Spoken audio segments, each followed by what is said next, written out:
Hello everybody, thanks for joining me this afternoon.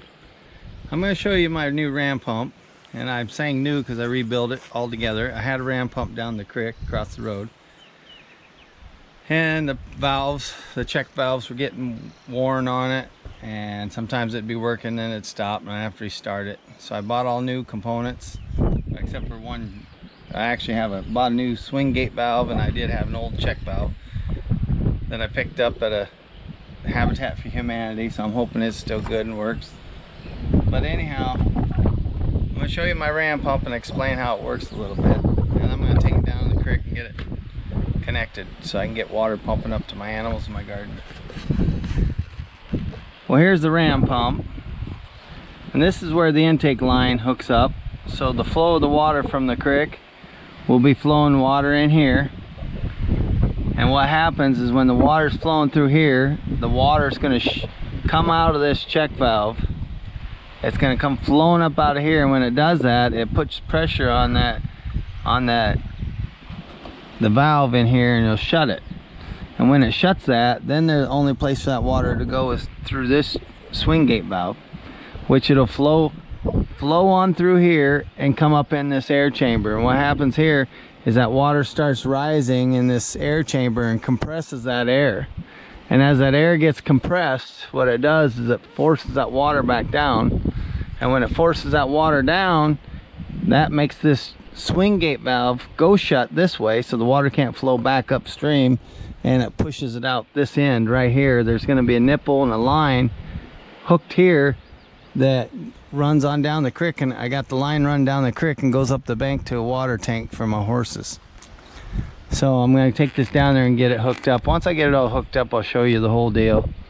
But that's how this thing works. Good morning, everybody. Today is Thursday. I'm going to go and try and finish up my ram pump project. I needed one of these couplers, so I had to go to town. Picked one up yesterday. It was late when we got back, so I didn't work on it yesterday, but I'm going to finish it up today. Hopefully get water pumping up to my horses and my pigs so I don't have to haul it anymore. Well, I try and get this project done, get it working. I'll show you the results. Bye. Hello everyone. Here's the intake for my ram pump. My ram pump's down in this big culvert. That culvert's 12 foot tall, 12 foot wide, of course. It's long. Goes underneath the highway, but my ram pump's back in there 60 feet. Here's the intake pipe. There's a piece of plywood in that water. You can kind of see the plywood underneath there. It's kind of bowed because of all the water pressure. We got 1.75 inches of rain in less than a half hour the day before yesterday. And that's why this is, well, it's flooded up because I got that board in there, so it backed the water up, but it's normally not that deep anyhow, even with the board in there. It's because of all that rain we got. That's why it's so heavy flow right now. Yesterday it was going over this concrete wall, but now it's gone down some. In a few days it'll be down even more. But that's the intake for my ram pump. Hello everybody, I'm back. I got my ram pump going. I got it together. And it's down there in that big culvert underneath the highway pumping away. It pumps slow, but it does pump, and I think the reason it pumps slow is due to the fact that it's compact, that I used short nipples to put all the valves together, so one valve's really close to the other. I think if there was longer nipples and had more space in between, and my air chamber, air bladder was a little bit taller. I've made them really tall, about 3.5, 4 foot tall, and I made them shorter. This one's a little bit shorter one. It's probably about 2 feet tall. I think might make a difference. I don't know. I haven't experimented with them too much. I just got the valves and the fittings. I designed mine like Engineer 775 shows a video of designing one, putting it together, and I just got the exact same pieces he did and put it together, and it worked good. And then I've changed a few valves and changed the setup a little bit the second time, and now this time it's a little bit different than the first 2 times. But it is pumping. It's pumping slow, but it is pumping. I'll stick the camera down here in my tank. What it is, the IBC tote, and I'll show it to you. But Anyways, it fills this tote up, and then I have an overflow hose that goes back down to the creek. And I have a valve on the side of the tank, so I just open it up and fill up the horse trough is what I do. But I'll try and get a shot of this. Well, I could show you my IBC tote and stuff. Here's the IBC tote. And when the water level gets up here, you know, it's above that, all the sediment, any dirt and stuff that's in the water, because this is water from the creek, well, it settles to the bottom. So when you actually turn this valve on and this water coming out, it's crystal clear. All the, like I said, all the dirt settles to the bottom.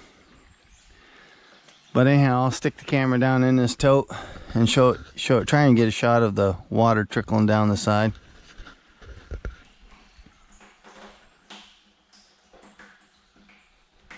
Right over there is the intake. I'm hoping I get a shot of it. You might be able to see the water trickling down.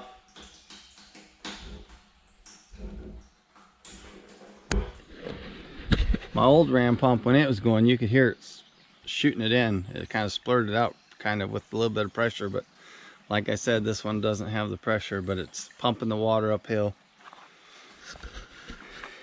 As you can see, clear down there is the creek. I mean, there's a steep bank there. There's the intake line right here coming up this bank. It's a long ways down there. It's a ways down that creek. It's probably, I'm probably 25 feet elevation above that. Straight, if I went straight out and dropped a line down, measured about 20 feet down. Maybe a little more, but anyhow, it's got to go clear up the steep bank, and the ram pump is, well, this is a piece of PEX tubing that I have running up to this tank, and I think I bought a 300 foot roll. I believe it's 300 foot roll, and I didn't have much extra. I had a little bit extra, but not much, so it's a long ways down there. But anyhow, once this tank gets full, what I'm going to do is on this valve, I'm going to put one of those splitters where it has two spigots coming out with little shutoffs. And I'm going to mount it here, and I'm going to have one run in that direction. I got a pig pen clear over there. I'm going to run a hose over there, and I have a hog watering trough with a float in it. So it'll shut off automatically, and I'll turn this valve on and have water running through that hose constantly at water trough. And then it'll just shut off, the valve will shut it off, the float valve. And I'll do the same. I got a pig pen over there, I got my pigs over there, and I'll hook a hose running over there, and I have a self water for them also over there. So that's what I'll do, is I'll go and hook up a hose to their self watering trough. Then I don't have to worry about the pigs bringing water down here on the hot days and making sure their containers are full of water for them to drink. It'll just do it automatically. Well, that's it for this video. I hope you enjoyed it, and I'll see y'all in the next one. Don't forget I love you, and don't be afraid to hit that subscribe button if you haven't done so. See y'all in the next one. Bye.